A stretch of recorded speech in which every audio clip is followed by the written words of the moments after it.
እስራኤልና ኢራን እርስ በርስ የከፍተኛ ደረጃ ጥቃቶችን መፈጸማቸውን ቀጥለዋል። ይህም የረጅም ጊዜ ጥላቻቸውን ወደ ከፋ ቀጥተኛ ግጭት የለወጠ ይመስላል። የሁለቱ ሀገራት የጥቃት ልውውጥ በመካከለኛው ምስራቅ ታይቶ የማይታወቅ አዲስ ምዕራፍ ላይ የደረሰ ሲሆን የዓለም አቀፍ ማህበረሰብን ስጋት በእጅጉ ጨምሯል። በዚህ ውስጥ የአሜሪካ ሚና እጅግ ወሳኝና አወዛጋቢ እየሆነ መጥቷል። የእስራኤል ኦፕሬሽን ራይዚንግ ላይን እና ኢላማዎቹም እስራኤል በኢራን ላይ የጀመረችው ኦፕሬሽን ራይዚንግ ላይን የተሰኘው መጠነ ሰፊ የአየር ጥቃት ዘመቻም ዛሬም ቀጥሎ ውሏል። የእስራኤል መከላከያ ሰራዊት ወይም አይዲኤፍ በቴሌግራም ባሰራጨው አጭር መግለጫ የኢራንን ስጋቶች ለማስወገድ ኢላማዎችን መምታቱ እንደቀጠለ አስታውቋል። የዚህ ዘመቻ ዋነኛ ዓላማ የኢራንን የኒውክሌር ጦር መሳሪያ የማልማት አቅም ማዳከም እንደሆነ እስራኤል ትገልጻለች። በዘገባዎች መሰረት የእስራኤል የአየር ኃይል በኢራን ውስጥ በሚገኙ ወሳኝ የኒውክሌር ተቋማት ላይ በተለይም በናታንዝና በኢስፋሃን በሚገኙ የዩራኒየም ማበልጸጊያ ማዕከላት ላይ ከፍተኛ ጉዳት አድርሷል። ከኒውክሌር ጣቢያዎች በተጨማሪ የእስራኤል ጥቃቶች የኢራንን ወታደራዊ መሰረተ ልማት፣ የሚሳኤል ማምረቻ ስፍራዎችና የአየር መከላከያ ስርዓቶችን ኢላማ እንዳደረጉ ተመልክቷል።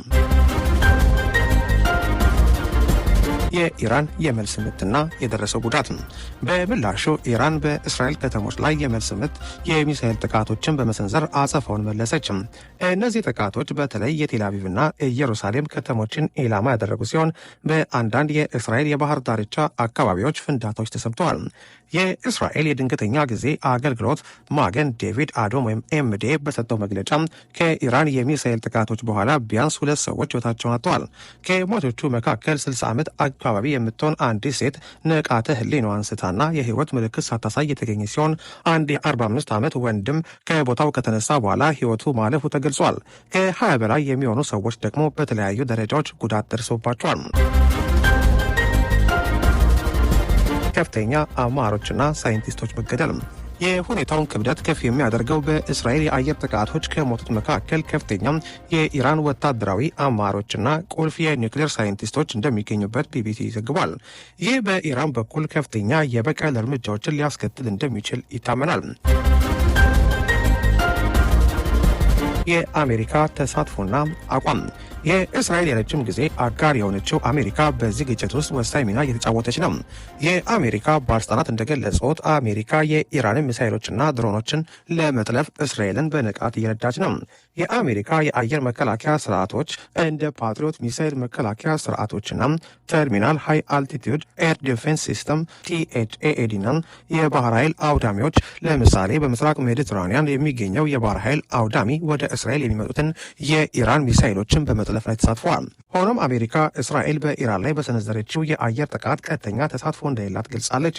የአሜሪካ ባለስልጣናት እስራኤል ጥቃቱን ከመፈጸሟ በፊት ለክልሉ አጋር ሀገራት መረጃ እንደሰጡ ቢታወቅም ዋሽንግተን የራሷ ሀብቶችና ወታደሮች በጥቃት ውስጥ አለመኖራቸውን አጽንኦት ሰጥታለች። የአሜሪካ ውጭ ጉዳይ መስሪያ ቤት ኃላፊ ማርኮ ሩቢዮ ኢራን የአሜሪካን ፍላጎቶች ወይም ሰራተኞችን ኢላማ እንዳታደርግ አስጠንቅቋል። የአሜሪካ የፖለቲካ አመራሮች እስራኤል ራሷን የመከላከል መብት እንዳላት ሙሉ ድጋፍ ሲሰጡም፣ አንዳንድ ተንታኞች ግን ይህ ግጭት አሜሪካን ወደ ሌላ አዲስ የመካከለኛው ምስራቅ ጦርነት ሊያስገባት ይችላል የሚል ስጋት እያነሱ ነው። ፕሬዚዳንት ትራምፕ የኢራንን የኒውክሌር መርሃ ግብር በተመለከተ ከዚህ በፊት ታይቶ የማይታወቅ የከፋ ውጤት እንደሚኖር በማስጠንቀቅ ስምምነት የማድረግ እድል ሰጥተው እንደነበር በቅርቡ ገልጸው እንደነበር ይታወሳል። የኒውክሌር ስጋትና ሰፋ ያለ ቀጠናዊ ግጭት የእስራኤል ጥቃት ዋና ዓላማም የኢራንን የኒውክሌር መርሃ ግብር ማዳከም ቢሆንም የእርምጃም ኢራን በበኩሏ የኒውክሌር ጦር መሳሪያ የማግኘት ፍላጎቷን ሊያጠናክር ይችላል የሚል ስጋት አለን። ዓለም አቀፉ የአቶሚክ ኃይል ኤጀንሲ ወይም IAEA ኢራን የኒውክሌር ቦምብ ለመስራት የሚያስችል በቂ የዩራኒየም ማበልጸጊያ እንዳላት አስጠንቅቋል።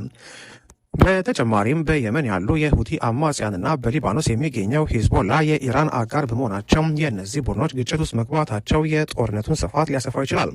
በተለይም ሂዝቦላ ከእስራኤል ድንበር ጋር የቀረበ በመሆኑም የሊባኖስን ወደ ግጭቱ መሳብ ከባድ መዘዝ ያስከትላል። ኢኮኖሚያዊና ሰብአዊ ቀውሶች የነዳጅ ዋጋ መጨመርና በዓለም አቀፍ ንግድ ላይ የሚፈጠር መስተጓጎል የዚህ ግጭት ሌላው አሳሳቢ ገጽታ ነው። የመካከለኛው ምስራቅ ለዓለም የነዳጅ አቅርቦት ወሳኝ በመሆኑ የዚህ አካባቢ መረጋጋት አለመኖር በዓለም ኢኮኖሚ ላይ ከፍተኛ ተጽዕኖ ያሳድራል። በሰብአዊነት ደረጃ ደግሞ የዜጎች መፈናቀል፣ የህይወት መጥፋትና የስቃይ መጠን መጨመር አይቀሬ ነው። በቀጣይ ምን ይሆናል?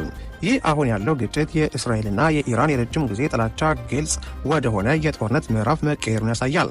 ሁለቱም ሀገራት ወሳኝ ጉዳዮችን ማለትም እስራኤል የኒውክሌር ስጋትን መከላከል፣ ኢራን ደግሞ ሉዓላዊነቷን ማስጠበቅ በማንሳታቸው በቀላሉ ለመደራደር የሚችሉበት ሁኔታ የለም። በቀጣይ ቀናት ውስጥ የእስራኤል የአየር ዘመቻ ሊቀጥል እንደሚችል የእስራኤል ባለስልጣናት አመልክቷል። ይህም ማለት የኢራን ምላሽም አይቀሬ ይሆናል ማለት ነው። የአሜሪካ ጣልቃ ገብነት የግጭቱን ስፋት ለመገደብ ወሳኝ ሚና ቢጫወትም ሙሉ በሙሉ ሊያቆመው ይችል እንደሆነ አጠራጣሪ ነው። የዓለም አቀፍ ማህበረሰብ ጥሪዎች እየበዙ ቢመጡም ሁለቱ ወገኖች ወደ ሰፋ ያለ ጦርነት እንዳይገቡ ማድረግ እጅግ ፈታኝ ሆኖ ቀጥሏል። ይህ ግጭት በመካከለኛው ምስራቅ ለከፋ ቀውስ በር ከፍቷል። በቀጣይ ምን እንደሚከሰት ዓለም በቅርበት እየተከታተለ ነው። የአሜሪካ ተሳትፎ ግጭቱን ከማባባስ ይልቅ ለማረጋጋት ሊረዳ ይችላል ብለው ያስባሉን? ይህ ሁሉ ግጭት በመጨረሻ ወደ ምን ሊያመራ ይችላል ብለው ያስባሉ? የኒውክሌር ስጋትን ሊያባብስ ይችላል ወይ? እስኪ አስተያየታችሁን በኮመንት ላይ እንስማው።